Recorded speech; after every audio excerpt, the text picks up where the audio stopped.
E aí galera, tudo maravilha? Estamos em mais um diálogo com Jesus, mais um episódio. Chegamos ao capítulo 10, quando Jesus está conversando com os discípulos. E o João, eu estou seguindo aqui uma sequência do João, que escreveu o Evangelho, porque os escritores que relataram os fatos da vida de Jesus para guardarem e preservarem os seus ensinos, cada um deles, Mateus, Marcos, Lucas e o João, tem uma lógica de pensamento do porquê ele relatou esses fatos nessa sequência. Ainda mais João, que tem uma teologia e a formação de uma ideia por trás de tudo que ele está escrevendo. Ele está desenhando, ele está pintando um quadro para a gente de Jesus. Depois desse longo diálogo de Jesus que a gente teve nos episódios anteriores com os religiosos, ele coloca a cura do cego e conclui sobre a cegueira e a visão, e aí logo depois João fala, e aí ele falou para os discípulos, João colocou o relato de Jesus com os discípulos, quando Jesus disse para eles, em verdade vos digo, que o que não entra pela porta do aprisco das ovelhas, mas sobe por outra parte, é ladrão e salteador. Aquele, porém, que entra pela porta, esse é o pastor das ovelhas. Para esse o porteiro abre a porta, as ovelhas ouvem a sua voz, ele clama pelo nome às suas próprias ovelhas e as conduz para fora. Depois ele diz, no versículo 7, Jesus lhes afirmou de novo, em verdade vos digo, eu sou a porta das ovelhas. Todos quantos vieram antes de mim, são ladrões, salteadores. Mas as ovelhas não lhe deram ouvido. Eu sou a porta. Se alguém entrar por mim, será salvo. Entrará e sairá e achará pastagem. O ladrão vem somente para roubar, matar, destruir. Eu vim para que tenham vida e tenham vida em abundância. Eu sou o bom pastor. O bom pastor dá vida pelas ovelhas. O mercenário, que não é pastor, a quem não pertencem as ovelhas, vê vir o lobo, abandona as ovelhas e foge. Então o lobo as arrebata e dispersa. O mercenário foge porque é mercenário e não tem cuidado com as ovelhas. Eu sou o bom pastor. Conheço as minhas ovelhas e elas me conhecem a mim. Assim como o Pai me conhece a mim e eu conheço o Pai, dou a minha vida pelas ovelhas. Assim, ainda tenho outras ovelhas, não desse aprisco. Ele falava daqueles que nem eram de Israel. A mim me convém conduzi-las, elas ouvirão a minha voz e então haverá um rebanho e um pastor. Na minha época tinha o grupo Elo, a canção Um só rebanho, um só pastor, uma só fé em um só Salvador. Tempo bom, que já não volta mais. Você está vendo a cena que João está descrevendo para a gente? Ele pega os seus discípulos e fala assim, olha, eu sou o bom pastor. Eu sou o bom pastor e eu sou a porta das ovelhas. Sou eu que cuido delas, elas ouvem a minha voz, e essa é uma característica mesmo das ovelhas. Elas conhecem a voz do pastor, quando ele chama, elas se reúnem e voltam para o aprisco. E o aprisco, ele era uma mureta, onde as ovelhas entravam e ali ficavam guardadas, né? Não muito alto. E o pastor geralmente dormia encolhido na porta. Porque assim, se o lobo ou algum ladrão entrasse, teria que acordá-lo para entrar. E ele diz, e eu sou a porta. Eu sou o bom pastor, eu sou a porta. Vocês atravessam por mim e sou eu que cuido de vocês. E mais uma coisa, o bom pastor dá a vida pelas ovelhas, o mercenário não. O mercenário constrói a sua vida com a lã das ovelhas.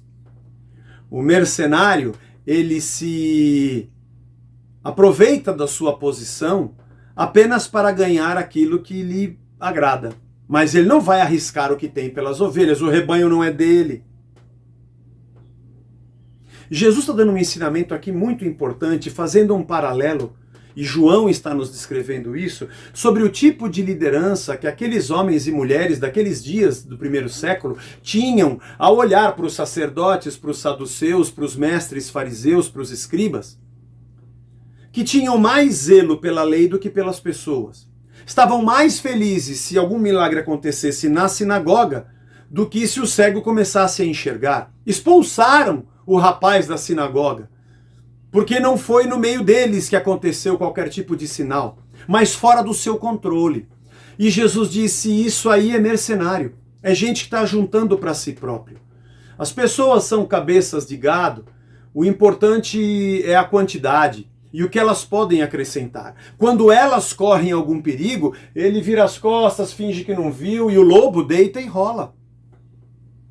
Ele não se preocupa com as ovelhas porque ele não tem ligação afetiva com elas. Se vier o patrão, ele fala, poxa, eu não consegui, o lobo era grande, eu consegui salvar essas 3 aqui.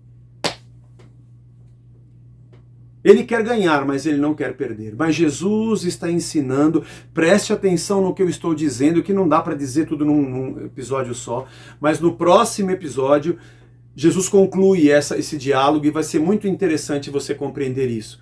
Mas em primeiro lugar, a primeira coisa que eu queria deixar para você é que de que jeito, Zé, nós vivemos a nossa vida diante da nossa família, por exemplo. Eu sou um pai de família.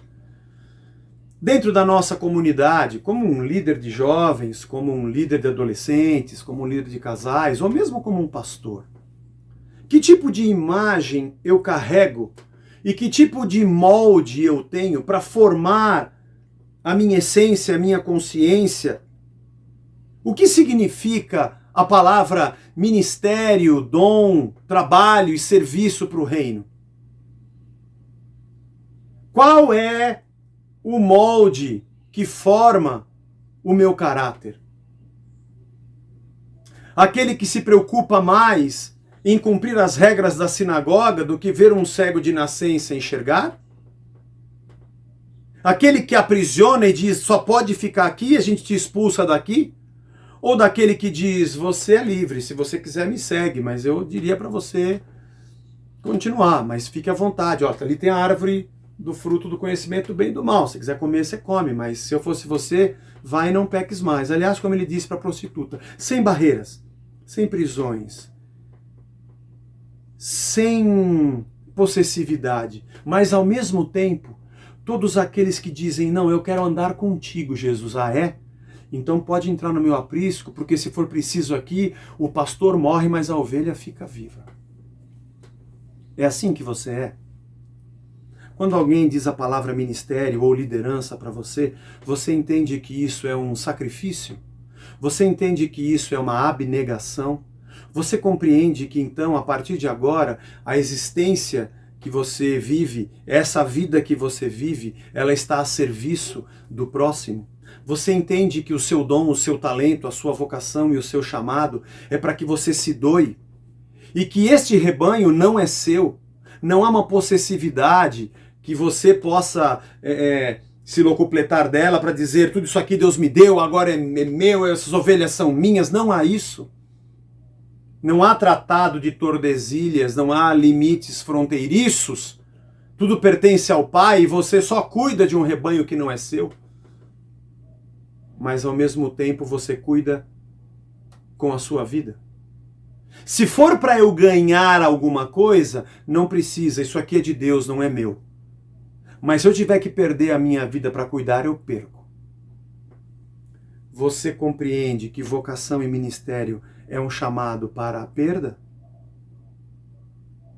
Porque se você alinha a tua vocação em pessoas bem-sucedidas, pela sua honra, pela sua glória humana, financeira, pela sua posição e pelo seu status sociopolítico, econômico, religioso, me parece que Jesus andou no caminho contrário. Eu te aconselharia a olhar para ele. Logo depois desse grande diálogo que a gente atravessou em vários episódios, acho que foram 11 ou 12, só desse diálogo de Jesus com os religiosos, e depois ele cura um cego e nos faz enxergar o que significa quem enxerga e quem não enxerga. Depois disso ele diz para os discípulos, é assim que um pastor cuida das ovelhas. Que bom, né? Bom, acho que se nós vivermos assim, a coisa vai ser muito legal.